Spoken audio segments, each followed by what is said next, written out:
Agile teams often start strong after the initial training, but unless they are very careful, small breakages can occur over time. In this video and the next one, I will review 10 breakages to look out for. Hello, my name is Neil Potter, and I help Agile teams go beyond the basics of Agile software development. Please click below to subscribe for future videos.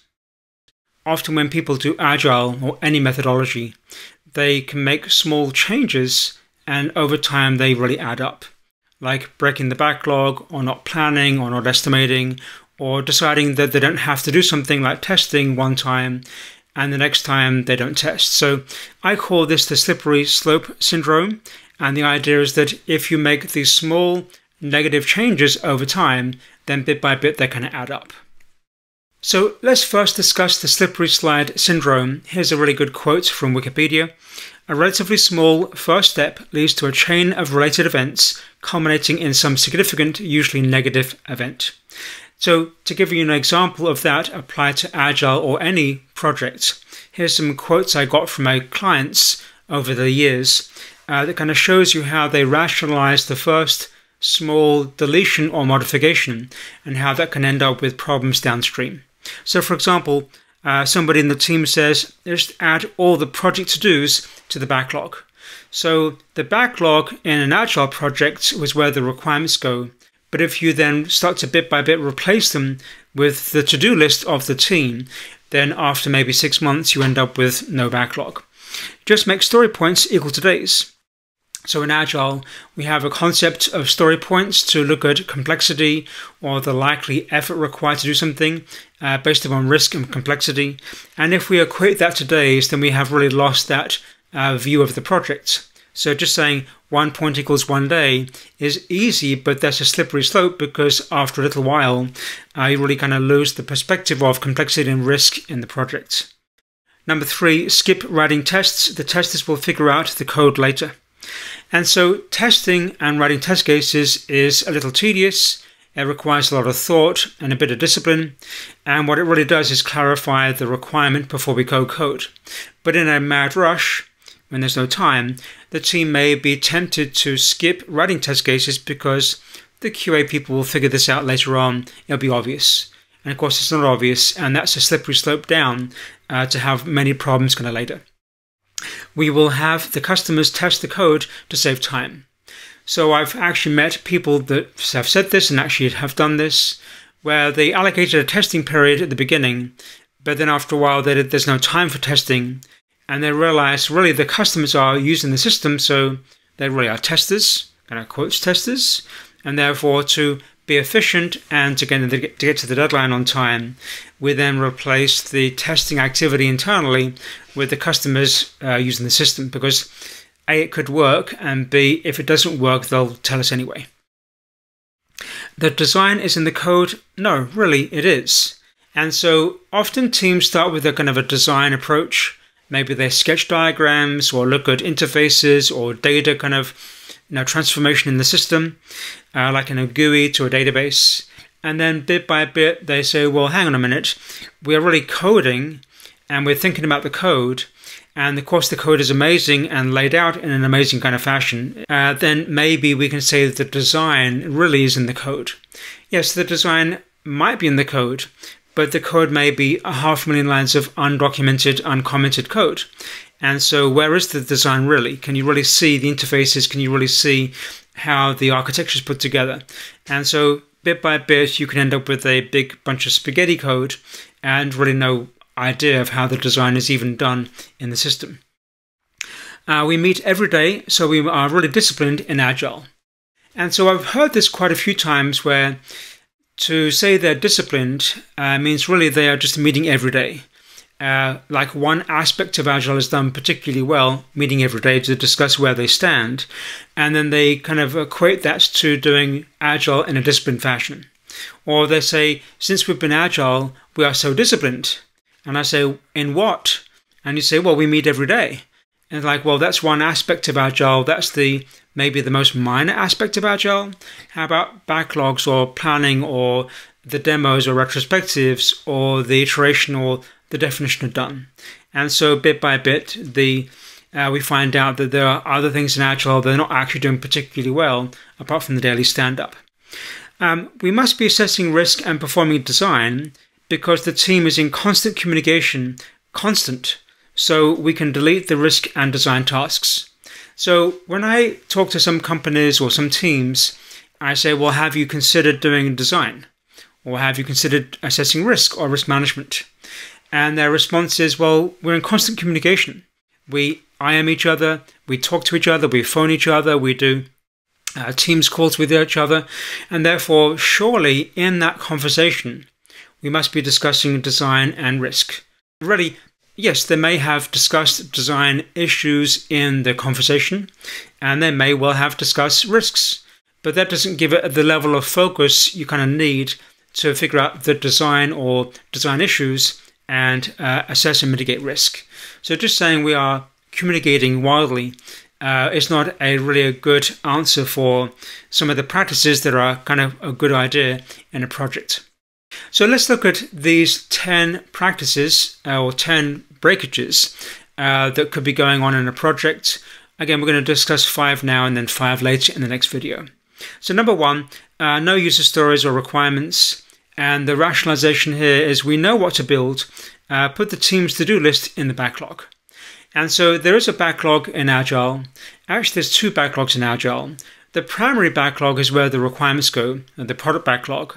And the second backlog is called the sprint backlog, where the to-dos or the tasks of the project going to go. So I may have a backlog for a user story, like build this feature in a user story format. But underneath that, I may have activities like discuss with the requirements with the user, do some design issues like a layout of the GUI, and then do some coding, testing, etc. Down to the end. So there really is a 2 backlogs, what we're building, and then secondly, how we're building it. But often teams kind of get a little kind of fluffy on that, and they end up with 1 backlog that they take the primary product backlog, and because they kind of know what to build, then all of their to-do lists go into the primary backlog, and it becomes diluted with just to-dos. So for example, here's an example of this. As a developer, I want to write code for the shopping cart next week. Now that looks like a user story at first blush because it's in a user story format. However, it really is not a user story at all because it should refer to a requirement of the user, not a task of the developer. So what they've really done here is basically over time push out some of the requirements, either because they were done or they weren't particularly clear, and they replace them with the to-do list of the team. And then after maybe 6 months, we end up with a to-do list only and no requirements. So you really want to have the discipline to have 2 backlogs. One is for the product backlog, the requirements, and one is for the to-do list for the team, the sprint backlog. Now, what we need to do to really kind of fix this and get back to kind of where we should have been, and even better than that, is to have a backlog of user stories. And these are actually user stories because they refer to what a user actually wants to do with the system. They're pretty regular user stories. Typical format is, as a user, I wanted to do something. There are other varieties of that format, but this is kind of a basic one. And the idea is if you build these things correctly, then the user can do that thing in the system because the feature was built in that particular orientation. Now, the downside of this is that the user stories are fairly ambiguous and they're typically one-liners, so they're a good starting point. If you want to get a little bit better at requirements than just this, which I kind of recommend are not difficult, I would consider use cases. Here's an example of a use case. Now, you wouldn't take every user story and make it into a use case because that could be too much information and not necessary for every requirement. You would take the ones that are high risk or ambiguous or difficult, and then take those and define a use case out of it. So for example, I might decide that this one here and this one here are particularly cumbersome or difficult or hard to understand, or you could end up coding it incorrectly very quickly because of the nature of that particular part of the software. And for those 2, we would then decide they're risky enough to break up into a use case. So if you look at a use case on the screen here, really the use case is basically where a user story came from maybe 10, 15 years ago in terms of the approach to Agile. Because at the beginning we have the name and the actor, and that combined ends up to being the user story. So as a account owner, I want to withdraw cash. Now the use case information existed a long time ago, but over the years has been bit by industry kind of forgotten about. So what I recommend is if you have a high risk or difficult requirement to go work on, that you then use the use case template as a way to clarify some of the details of that. It may take you maybe a half an hour, 45 minutes to take a user story, which is the first 2 lines here, and then break it up into the details that both the tester, the developer, and then maybe the product owner clarifies is correct. So we have a trigger. Trigger would state under what conditions the user story would be initiated. So if you're discussing an ATM and a cash machine here, you'd want maybe the person has a valid account. The account has some positive balance of money to withdraw, and the ATM contains cash. So to bound the beginning of the execution of the user story, we want to make sure things are in place correctly, otherwise we are going to cause a major error in either the balance or the user's transaction or the ATM status. And post conditions are a bit like acceptance criteria. That is, at the end of the transaction, where are we? Clarifying the state of the user. He or she has the cash. The system has a debited amount of money in the machine, and the balance actually have been debited by that amount also.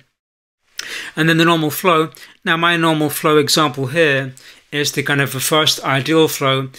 Some of the words are ambiguous, but they're going to be bit by bit kind of refined. So you start with the conceptual version first, kind of what would the user be doing from a user perspective, and what would the system be doing from a system perspective, and the numbers going to show the sequence of how the steps relate. And then bit by bit we can go back to that and then clarify some of the more ambiguous words in there. So like amount is okay is ambiguous. We will maybe on version 2 clarify what the amount okay actually is and put the calculation or the check in the use case itself. And then my favorite part of a use case is the exceptions. We want to be able to write code that has fewer defects. And one way to do that is to then put down the exceptions in the use case for the developer to work around. These are typically very easy to come up with as a team. Maybe you get the tester, a user, the product owner, the developer in a room, and go through the use case definition. And at the end of that, discussing what could go wrong or what kind of conditions should we look out for in the use case. And that really quickly allows the developer to understand how to maybe bulletproof better some of the code. So the blue items or the blue headings are the essence of a use case template, and the red questions are the NEAL questions I put in there to elicit this data. So you really have a way to ask questions, elicit requirements in the blue subheadings. Number 2, no real customers. The boss says he or she knows what the customer wants, so we don't need a customer right now. And so, yes, initially the boss may actually have some good domain experience and their expertise in the particular field you're in, and they can actually give you some good initial requirements and some good foundation for how you should build the system because of their background. But let's suppose that they have 5 PhDs, and if you give them 2 commands in the system, then they're quite happy. And they know how to use the commands correctly, they understand the details, and they're going to rely on their 5 PhDs for that background. But then you want to sell it to somebody that doesn't have 5 PhDs, and they're like, what are the 2 buttons for? Or where are the 2 buttons? Or how do I use the 2 buttons? Or where's my 3rd button to do something like a report? And then you basically have missed some detailed requirements that were never in the head or the need of the big boss. So I would say this is a starting point, but not a very good ending point or a middle point for a project. So what do you do in a case where you have no customers? Here are a couple of options. Option A, find a real potential customer that you can engage with that has a need. They may not have money right now, but they may find money later on if they like what you're doing or the direction you're heading in. but they do have needs that may be above and beyond what your big boss has a need for.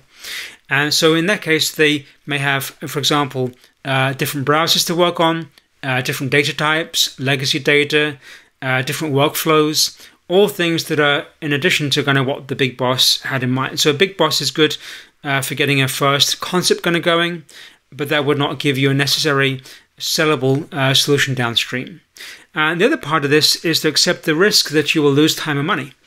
That is that if you work with a big boss only internal person, they may get you started, but you're feeding money into the project with no chance of getting money at the end unless you're really lucky that what the big boss cares about happens to be what the end user is going to care about.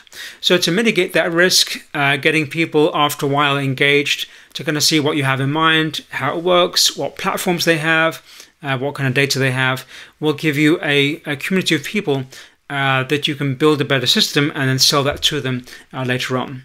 Now, a product owner is a common approach to Agile.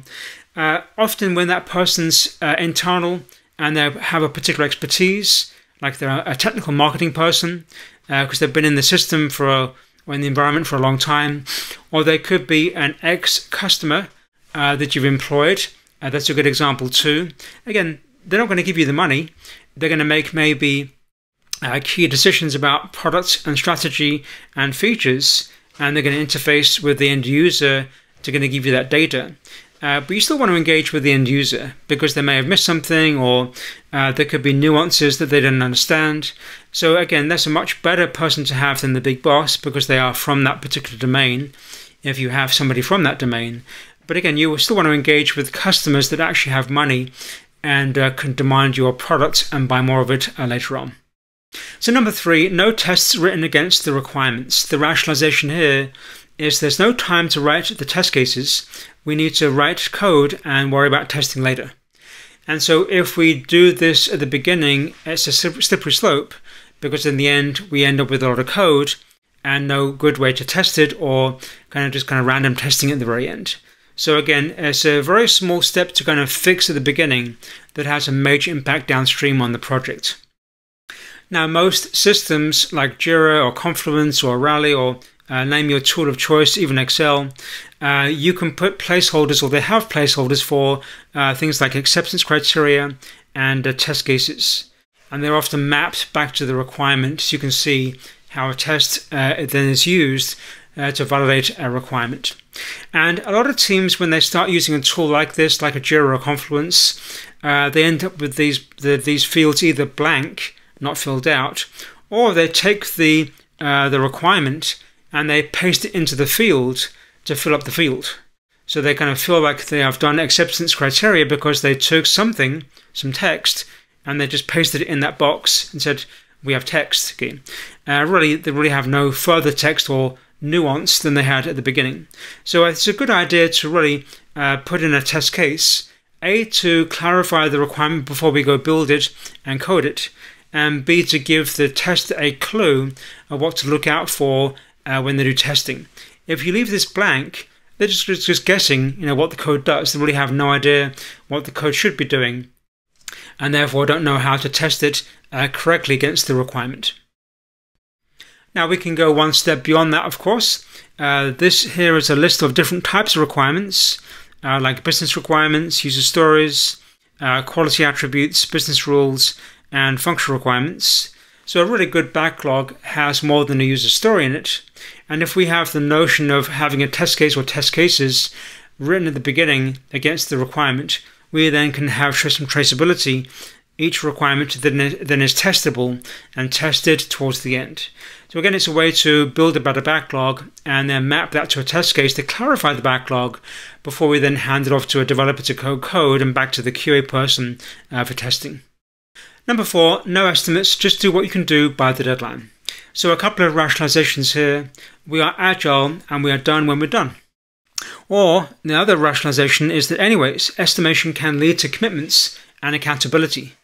And maybe the hidden message is that if we had estimates or a deadline, we would be held accountable. And therefore, to avoid that, we're going to just say we're agile, we don't have to have estimates. So again, there could be some therapy behind the scenes here. So let's look at the estimation issue in a bit more detail.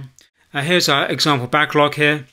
And the backlog doesn't have anything in the cell for the size of story points, and the effort hours are blank too. And so basically blank means guessing. We hope we're going to be done by the deadline, but we don't know for sure. Okay? And that is a risk.